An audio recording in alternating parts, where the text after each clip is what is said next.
بسم اللہ الرحمن الرحیم۔ السلام علیکم۔ شوہر اگر اپنی بیوی کو طلاق دے دے یا بیوی اپنے شوہر سے طلاق لے لے، دونوں صورتوں میں ہی نکاح ختم ہو جاتا ہے۔ مگر آج کی ویڈیو میں ہم آپ کو یہ بتانے جا رہے ہیں کہ طلاق کے بغیر بھی کچھ ایسے کام ہیں جن کے ہو جانے کی وجہ سے مرد اور بیوی کے درمیان نکاح ختم ہو جاتا ہے۔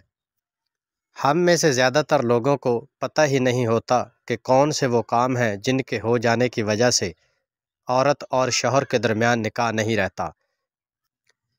آج کی ویڈیو عورتوں اور مردوں دونوں کے لیے بہت اہم ہے، اور جانیے کہ وہ کون سے ایسے کام ہیں جن کے ہو جانے کی وجہ سے طلاق ہو جاتی ہے۔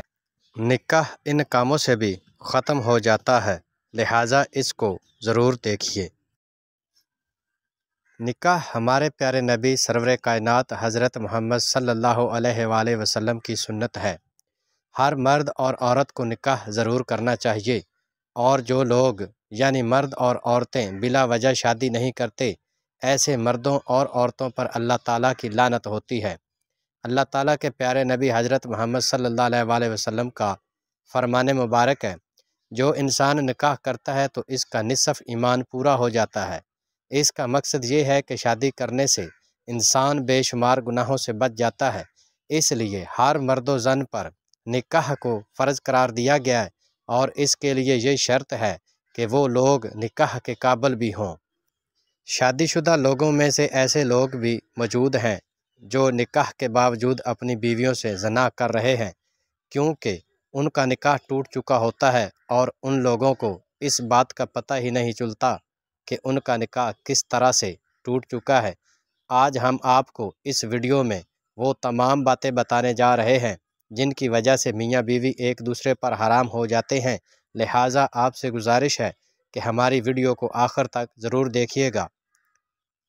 شریعت محمدی صلی اللہ علیہ وآلہ وسلم میں 7 ایسے کام بتائے گئے ہیں جن کو کرنے سے انسان کا نکاح ٹوٹ جاتا ہے اور میاں بیوی کا رشتہ ختم ہو جاتا ہے۔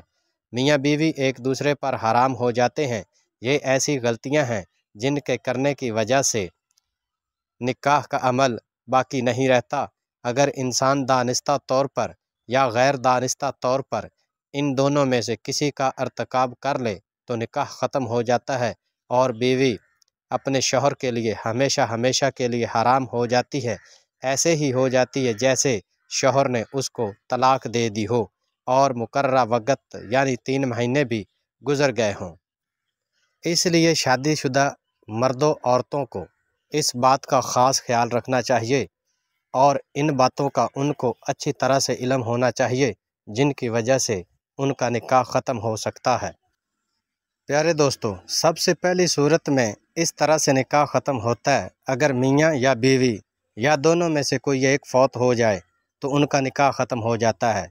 مگر یہاں پر یہ بات قابل ذکر ہے کہ اگر مرد فوت ہو جاتا ہے تو اس کی عورت 4 ماہ تک اس کی منکوحہ رہے گی، یعنی عدت کا جو دورانیہ ہے وہ اس کے نکاح میں رہے گی، اس کے بعد اس کا نکاح خود بخود ہی ختم ہو جاتا ہے۔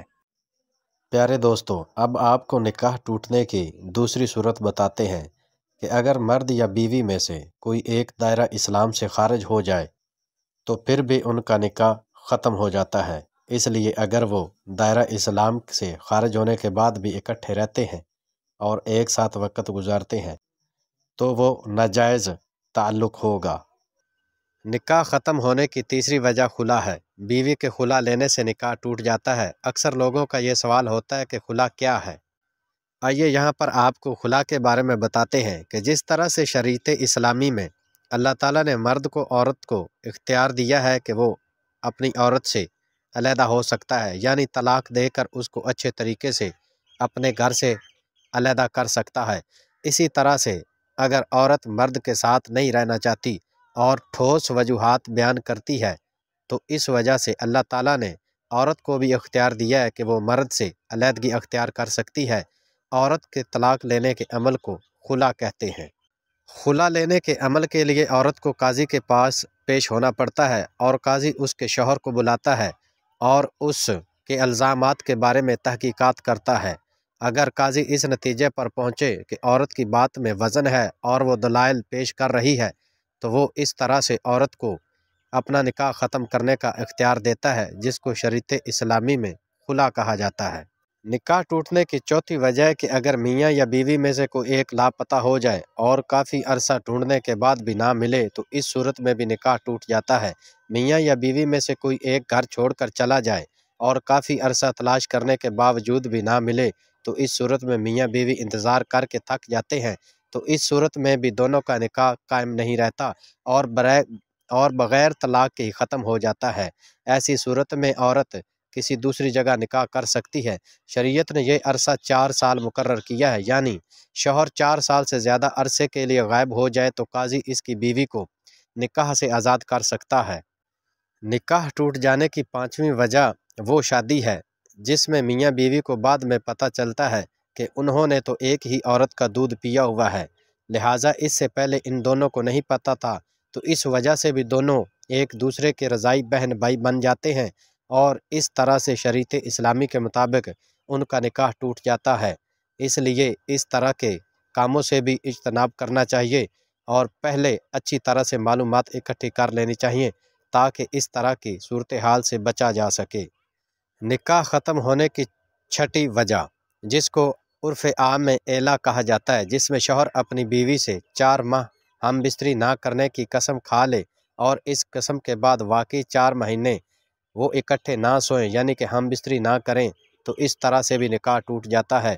یاد رہے کہ شوہر قسم کھائے بنا ہم بستری نہ کرے تو پھر طلاق نہ ہوگی، مگر اگر وہ قسم کھا لے اور 4 ماہ تک عورت کے قریب نہ جائے تو اس طرح سے نکاح فاسق یعنی کہ ٹوٹ جاتا ہے۔ نکاح ختم ہونے کی 7ویں وجہ بہت دلچسپ ہے اور زیادہ تر لوگوں کو اس کے بارے میں نہیں پتہ ہے۔ اگر لڑکے کی عمر 7 سال یا اس سے زیادہ ہو جائے تو ماں کو چاہیے کہ اس کو الگ چارپائی پر سلایا کرے، اور اسی طرح سے ہی بیٹی کے بارے میں کہا جاتا ہے کہ اگر اس کی عمر 9 سال یا اس سے زیادہ ہو جائے تو اس کو اپنے باپ کے ساتھ نہیں سونا چاہیے۔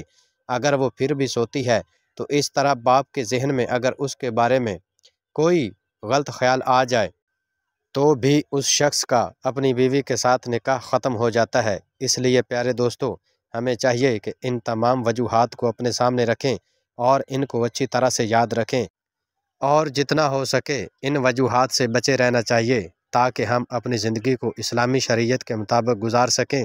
اللہ تعالیٰ سے دعا ہے کہ وہ ہمیں سیرت محمدی صلی اللہ علیہ وآلہ وسلم پر چلنے کی توفیق عطا فرمائے، آمین۔